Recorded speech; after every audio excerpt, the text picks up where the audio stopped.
Life is a series of decisions. We live on the basis of decisions we make every day, right? You've made thousands already this morning. Oh, maybe not thousands, right? You've made many already this morning, one of which was a great one. You decided to get up this morning and be here. Or many of you woke up this morning and decided to turn on your computer, turn on your TV, pick up your phone, and watch this morning. What we are today is a result of decisions that you and I have made in the past. All the things that we have decided in the past have made us what we are at this moment. And what we will be tomorrow will be determined in part by the decisions that we make right now and the decisions that we make throughout this day. Would you pray with me? Father, as we make decisions right now and as we make decisions throughout this day and in the days to come, I pray that you would help us to make right decisions, good decisions, faithful decisions. Lord, I pray that you would teach us, that you would help us to be faithful, that you would help us to make good habits along the way that would help us to make right decisions. Father, grow us in your ways, we ask in your name. Amen. Turn with me, if you would, to the book of Daniel. Daniel chapter 3.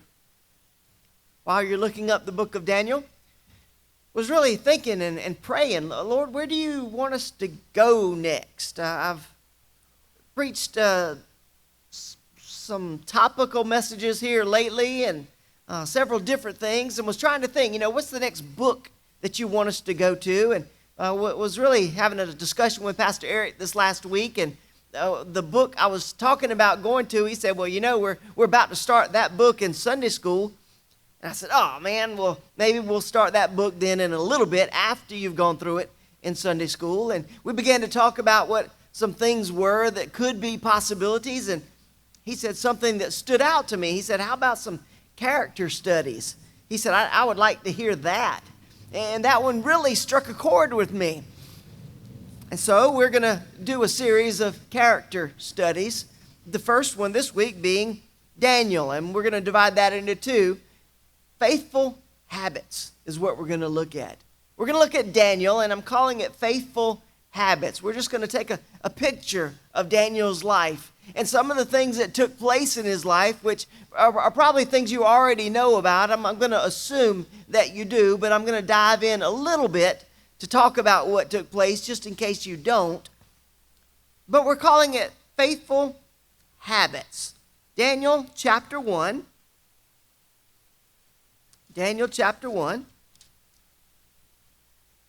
Says, in the 3rd year of the reign of Jehoiakim, king of Judah, Nebuchadnezzar, king of Babylon, came to Jerusalem and besieged it. So we get the picture right off the bat.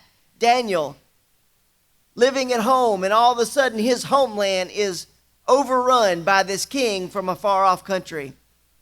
They are besieged, and they are taken away from his house. The Lord gave Jehoiakim, king of Judah, into his hand with some of the articles of the house of God, which he carried into the land of Shinar to the house of his God. And he brought the articles into the treasure of the house of his God. So he comes in and he removes not only people, we're going to find out, but he overran the temple, and he took things out of the temple, carried it back to Babylon. The king instructed Ashpenaz, the master of the eunuchs, to bring some of the children of Israel and some of the king's descendants and some of the nobles, young men in whom there was no blemish, but good-looking, gifted in all wisdom, possessing knowledge and quick to understand, who had ability to serve in the king's palace, and whom they might teach the language and the literature of the Chaldeans.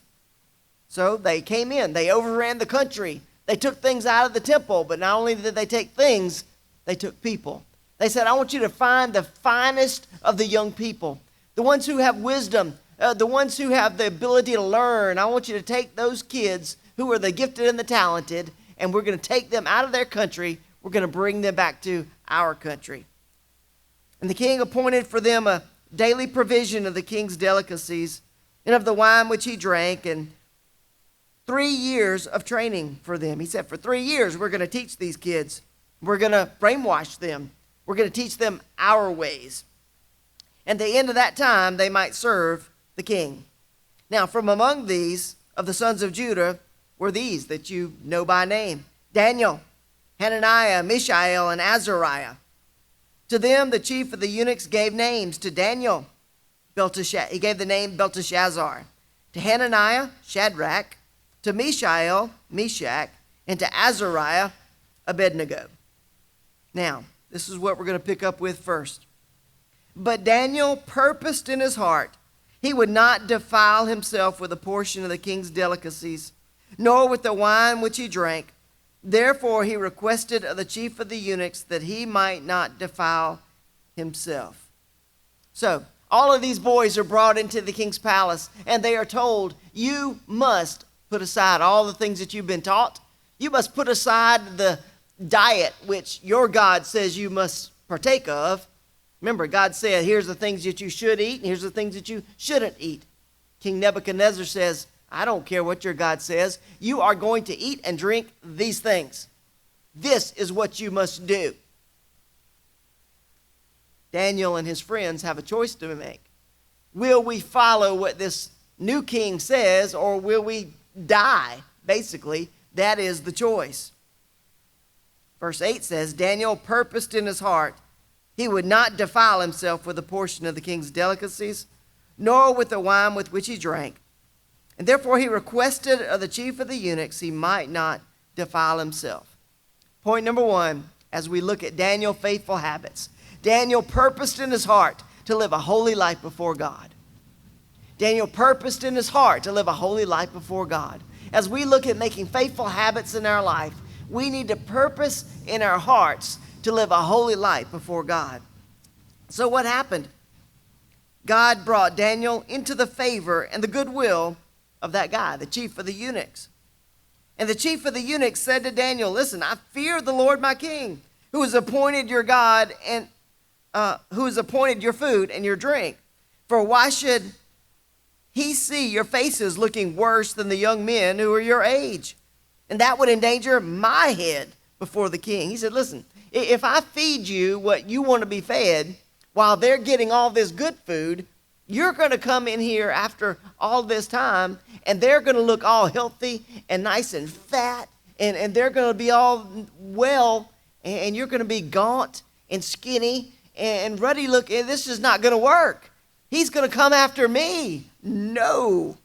But Daniel says to the steward, whom the chief of the eunuchs had set over Daniel, Hananiah, Mishael, and Azariah, he said, please test your servants for 10 days. Let them give us vegetables to eat and water to drink, and then let our appearance be examined before you, and the appearance of the young men who eat the portion of the king's delicacies. And as you see fit, so deal with your servants. Not a bad deal, right? He said, just 10 days. Test it out for 10 days. Let us eat what I'm requesting for 10 days, and then you test and see how we look in comparison to those who are eating what the king is telling us we ought to eat. Verse 14, and so he consented with them in the matter and tested them 10 days. And at the end of 10 days, their features appeared better and fatter in flesh than all the young men who ate the portion of the king's delicacies. And thus the steward took away their portion of delicacies and the wine that they were supposed to drink, and he gave them vegetables. And as for these 4 men, God gave them knowledge and skill in all literature and wisdom, and Daniel had understanding in all visions and dreams. Remember that. That's going to come back in just a little bit. Now at the end of the days, when the king had said that they should be brought in, the chief of the eunuchs brought them in before Nebuchadnezzar. And the king interviewed them, and among them all, none was found like Daniel, Hananiah, Mishael, and Azariah. Therefore they served before the king. And in all matters of wisdom and understanding about which the king examined them, he found them 10 times better than all the magicians and astrologers who were in his realm. And thus Daniel continued until the first year of King Cyrus. Remember, Daniel purposed in his heart to live a holy life before God. Now, let's go back to the beginning of this. He had been ripped up from his country, from his family, from everything he knew. He was taken to a foreign land. He was told, you must do this or you will die. You must eat these foods. You must drink this wine or you will die. He was at a crisis point in his life. He was about to make the biggest decision he would ever make. Torn from his homeland, family, friends. He's in a distant land. He's in the king's palace. Now he has to make a decision. It's a decision that's going to transform the rest of his life. What is he going to do? Now, so what's the big deal of that first? Right? Why shouldn't he eat all these luxurious foods? Why shouldn't he drink the wine? Well, first of all, some of the food must have been prohibited by Leviticus, right? That's why he shouldn't be eating this food. Second of all, in Babylon, all wine had been offered as a toast to the gods. So he shouldn't be drinking this wine because he knew it had been offered up before the gods. Third, all meat also had been offered up as a sacrifice before the gods. So he knew he shouldn't be eating the meat because it had been offered up as a sacrifice to the gods. So eating and drinking what was offered meant basically ignoring any spiritual convictions that he had. It also meant acknowledging pagan gods. So how did he make this decision? Well, it was really a threefold decision, right? First, it was a heart decision. Proverbs 4:23 says, keep thy heart with all diligence, for out of it flow the issues of life. The Babylonians could change many things about Daniel's life, all the outside things, his homeland, his diet. They even changed his name, but they could not influence his heart. This world can change many things about us, and they can make us change many things, but they cannot change your heart. You get to make that choice. It was a heart decision. It was also an individual decision. This decision was between him and God. He got to make this decision whether he was going to eat this food or not. It was his choice. It didn't matter what other people did. Daniel was going to be accountable to God over whether or not he made this decision. Now, think about the pressure it took to make this decision, right? Cultural pressure. They were mocking the law of God. It didn't matter what the world says. It only matters what God says. What does God have to say about this? Well, there's also peer pressure. Listen, everybody was giving in. We don't know how many hundreds of young men were brought into this country, but we know of only 4 who said no. Can you imagine? If everybody that you knew was giving in, but you said no because you didn't believe it was right. 4 chose to follow God, follow the law of God. Listen, you can just hear the conversations now. Listen, we're a long way from home. Nobody's ever going to know, Daniel. Listen, what happens in Vegas stays in Vegas, right? What happens in Babylon stays in Babylon. Nobody will know. Besides that, it's the king. You have to. It's just a small thing. What's the big deal? Let's not get legalistic about it, Daniel. Come on. The king's trying to help you. Cultural pressure, peer pressure, fear pressure. It's the king. There are dire consequences if you don't. The decisions you and I make daily to live a holy life require courage. There are people right now who are making life and death decisions whether or not to worship today, knowing that if they decide to gather to worship, it might be the last decision they make. But they chose to gather anyway. I don't think we are facing that kind of pressure. But would we gather under that kind of pressure anyway? Listen, our churches don't gather under threat of rain. How are we going to gather under threat of life or death? Heart decision, an individual decision. It's also an influential decision. Daniel stands alone in this particular verse, but we look down at verse 10 and we know he's not alone. There are three others that join him. We know their names better with their Babylonian names, right? Shadrach, Meshach, Abednego. Listen, we'd be shocked how many wrong things we could stop if we just had the courage to stand, and how many other people would join us if we would stand. 1 Samuel 2:30 says, God says, them that honor me, I will honor. God gives them knowledge and skill in learning and all wisdom. As they follow through on this, not only are they healthier than all of the others who follow through on the king's plan, but God blesses them in being able to learn faster, to grow more, to be healthier, smarter, and wiser. And he makes sure that everybody around them is aware.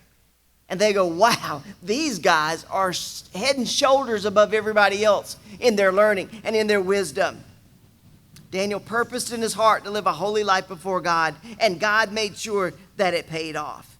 At the end, they finish at the head of the class.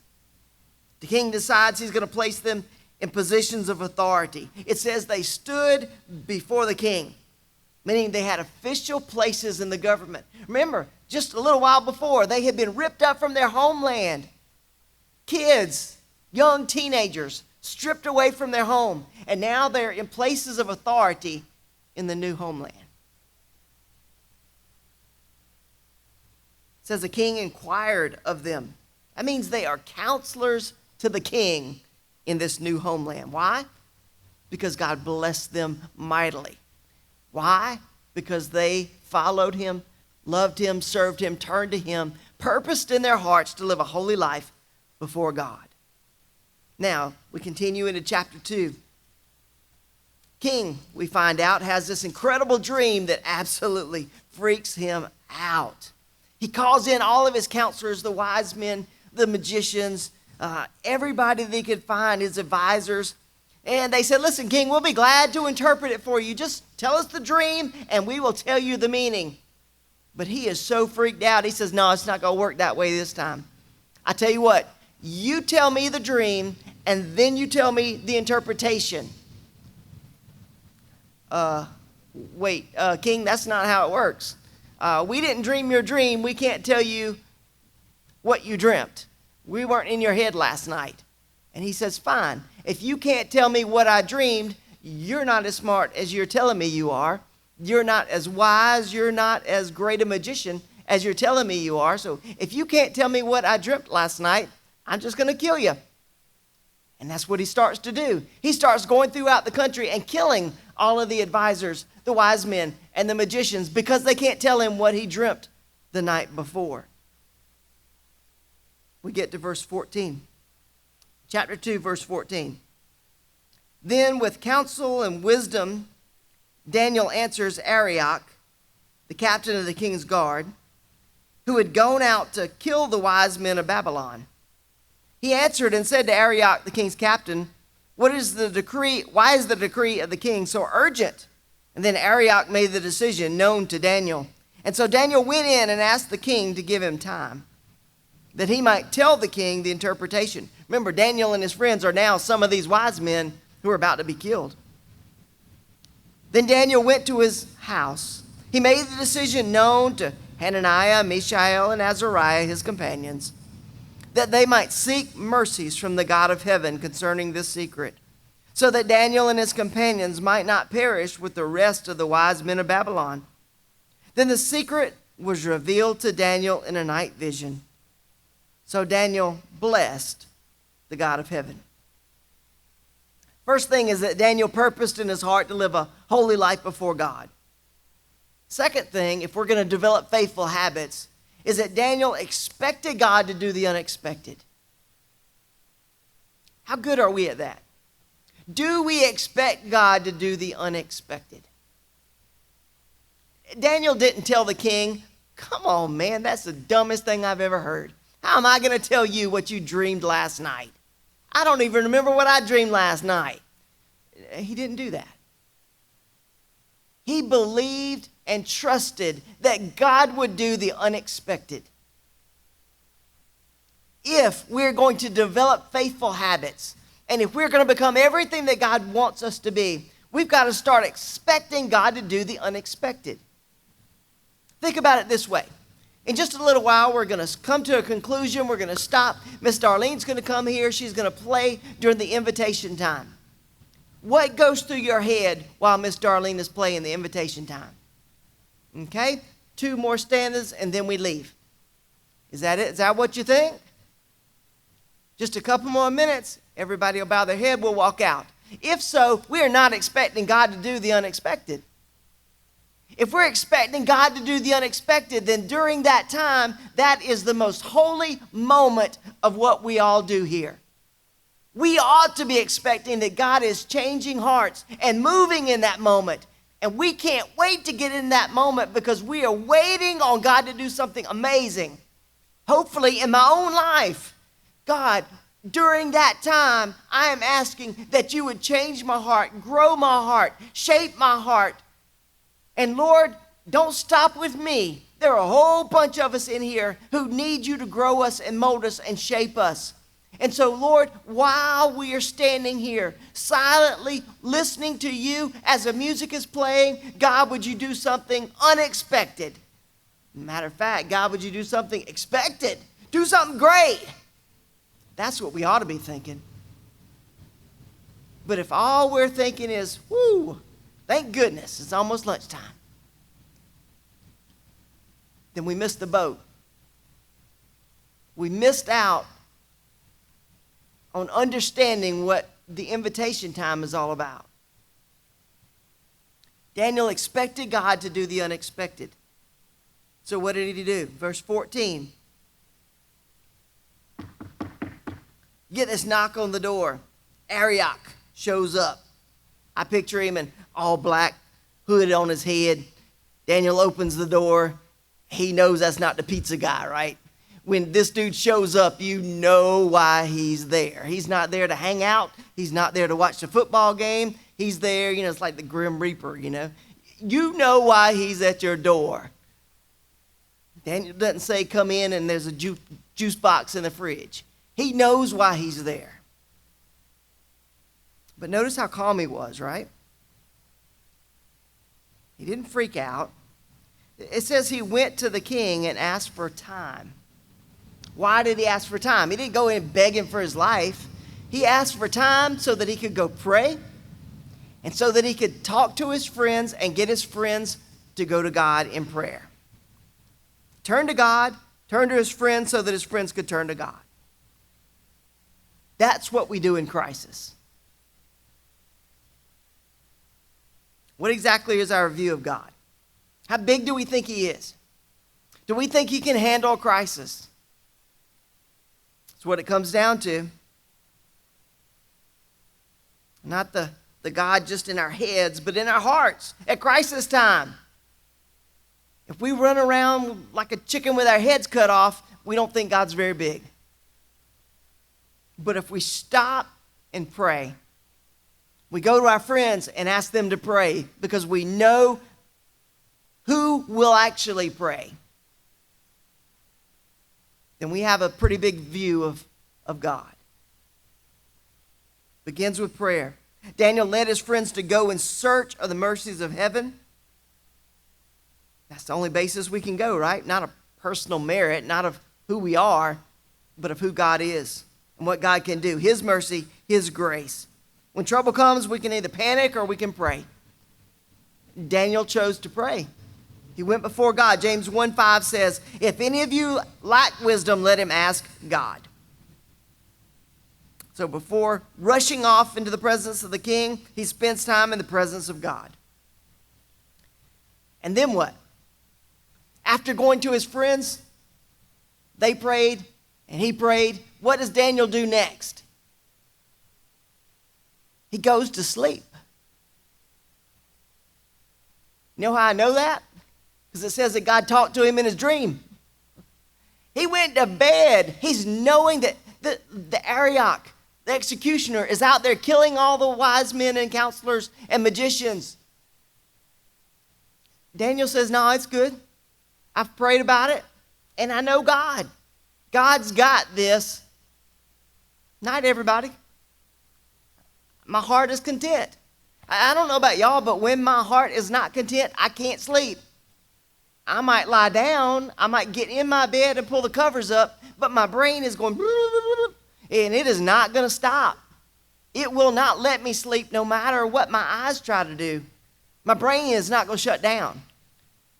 Daniel said, night, and went straight to sleep. That's how much confidence he had in God. And the same God that answered Daniel's prayer is the same God who sits in heaven waiting to answer ours. And God did answer. Daniel went to his house, verse 17, made the decision known to his companions that they might seek the mercies from the God of heaven concerning the secret, so that Daniel and his companions might not perish with the rest of the wise men of Babylon. Then the secret was revealed to Daniel in a night vision. So Daniel blessed the God of heaven. God told him exactly what he needed to know in his dream. Before he went to bed, he didn't know. He just trusted God that God was going to handle it. Daniel expected God to do the unexpected. So when he woke up, he praised God. Are we praising God? Are we thanking God when he does come through? He wakes up, he goes to the executioner and says, stop, don't kill anybody else. God's got this. I have the king's answer. Take me to him. So Arioch comes and he takes Daniel to see King Nebuchadnezzar. Daniel shares the interpretation of the dream. It's all about this great image and about its destruction and how it corresponds to Nebuchadnezzar, but also about to the end times and all of these things. And he shares that with the king. The king is overwhelmed. Now, as I said before, I don't remember my own dreams, much less how would you feel if somebody was to come to you and to give you specific details of what you dreamed the night before? I mean, this is a pretty crazy dream, right? It's like you had a whole lot of Mexican food the night before, and yeah, he gave him specifics of this dream. The same dream that had freaked the king out, Daniel gives him exact moment by moment instant replay of what took place in his dream. And the king is overwhelmed. Not only did he give him the dream, but he told him, here's what it means. So we pick up in chapter 2, verse 46.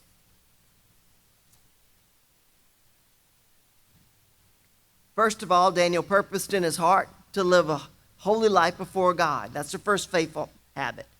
Secondly, Daniel expected God to do the unexpected. That's the second one. And then finally, Daniel performed his job in a way that was pleasing to God. Daniel performed his job in a way that was pleasing to God. After Daniel shares this with the king. Verse 46, Nebuchadnezzar fell on his face, prostrate before Daniel, and commanded that they should present an offering and incense to him. The king answered Daniel and said, truly your God is the God of gods, the Lord of kings, revealer of secrets, since you could reveal the secret. Then the king promoted Daniel, gave him a great many gifts, and he made him ruler over the whole province of Babylon, and a chief administrator over all the wise men of Babylon. Also, Daniel petitioned the king, and he set Shadrach, Meshach, and Abednego over the affairs of the province of Babylon. But Daniel sat in the gate of the king. Remember, same teenager who was just ripped up from his country not long ago, placed in a foreign country, was forced to do things he didn't believe in, and so he refused to do those things because they went against the law of God and trusted in God all along the way. His friends followed along with him, and they stood up against the pagan rulers and just trusted God. And watch how God is rewarding him all along the way. Daniel performed his job in a way that was pleasing to God.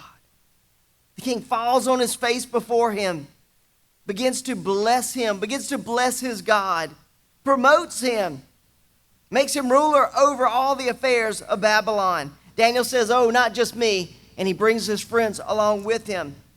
He petitions the king, and he makes his friends over the affairs of the province of Babylon. But it says Daniel himself sits in the gate of the king. Nebuchadnezzar is just awestruck. Gives respect to Daniel, reverence to his God. How did Daniel get there? Well, first of all, he didn't walk over others to get himself there. He didn't climb over other people. Didn't stand on their backs or on their shoulders. He stopped all the killings. Brings along Shadrach, Meshach, and Abednego the whole way. That should teach us an awful lot about the way you and I act in the workplace. And God tells Daniel, he tells us, be faithful to me and I'll take care of you. Trust me, follow me, honor me, serve me, and I'll take care of you. Listen, love me, keep your eyes on me, devote yourself to me, and all those little things that are so important to you and all the details of your life. He said, I'll take care of that.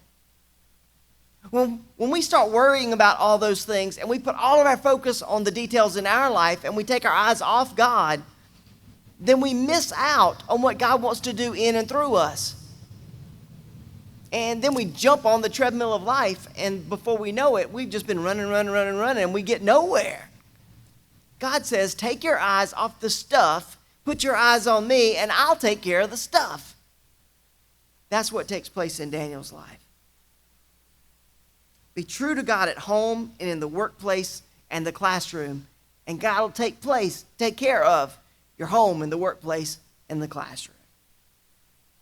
Those are the first of the faithful habits. Next time we'll look into what happens to Daniel after this and see what we need to continue to learn from the life of Daniel. Would you stand with me, please? Father, I pray in these moments that you would do the unexpected. Because God, each of us need to grow closer to you than we are right now. Each of us can grow closer to you than we are right now. No matter where we stand in our walk with you. Each of us has room for growth. Father, I recognize that all of us have things in our lives that are holding us back from becoming everything we can be for you. For some of us, it's a huge obstacle. For others, it's just something small that we can't seem to get around. But Lord, I know that you can remove every obstacle, big or small. So Lord, I pray today that you would use this message, use this positive example to show us, Father, what you desire to do in and through us. Would you help us to lay everything down for you?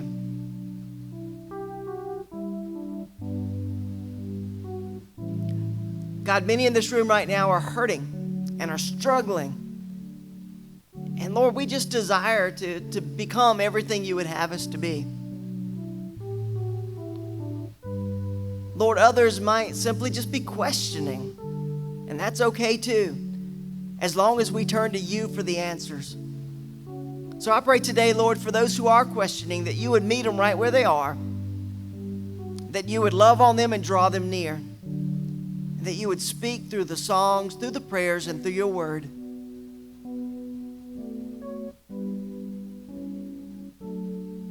Father, would you help us to know that you love us and that you got more in store for us than what we see at the moment. God, in these moments, would you draw us near and would you speak? The altar is now open. You can pray where you're standing. You can come to this altar. Whatever God is speaking to our hearts, let us simply be faithful. Whether it's something we need to get rid of, whether it's something we need to start, whether there are others that we need to be praying for. Right now in these moments, let's let God do the unexpected in our lives.